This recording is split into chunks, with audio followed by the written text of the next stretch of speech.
Inkampani ebengiyisebenzela i-security sihlukene nayo. I-level yami ayisavumi ukuthi ngibe yi-security. Angikucaciseke lokho ukuthi angiyekanga, yiyona engixoshile, and ngakujabulela mina lokho.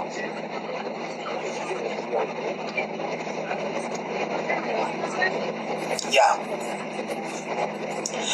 mina ngenzile ukuthi ngixoshe, nangempela yangixosha, ngase ngikujabulela ukungixosha kwayo inkampani ye-security ebengiyisebenzela.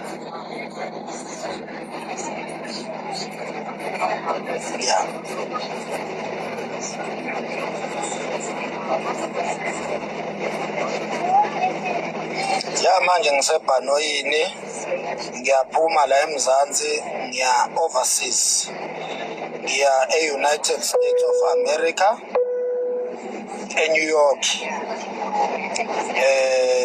Ngiyala kuhlala khona ubhuti wami ongelamayo, my younger brother.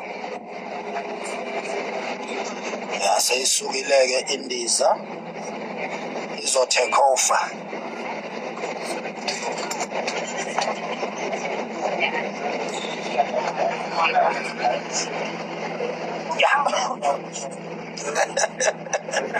Asikho kuma-level afanayo bafowethu, hhayi asikho kuma-level afanayo.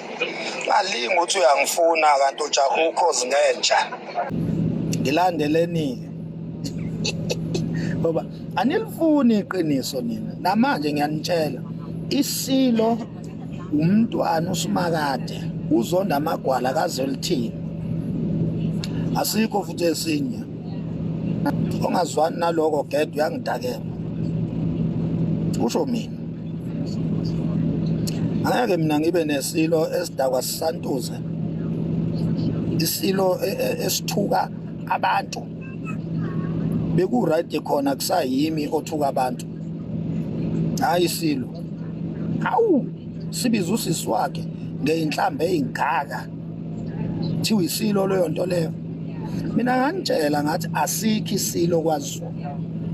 Silinde thina ukuthi kulume isitifiketi sikamntwana uSimakade abese emenyezelwa official ukuthi kwaZulu yena iSilo.